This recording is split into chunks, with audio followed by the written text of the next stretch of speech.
Hey everyone, and welcome to the channel.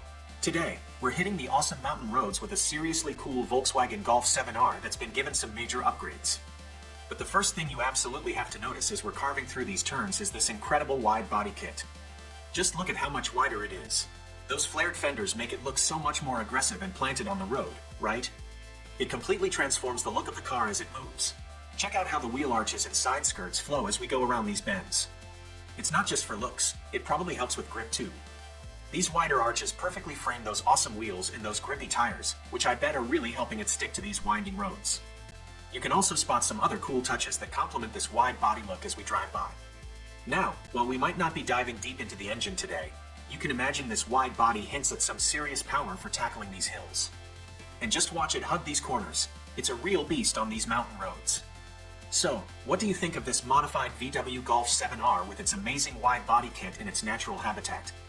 It totally takes this already awesome car to a whole new level of cool and shows how you can really make a car your own, especially when you see it in action like this.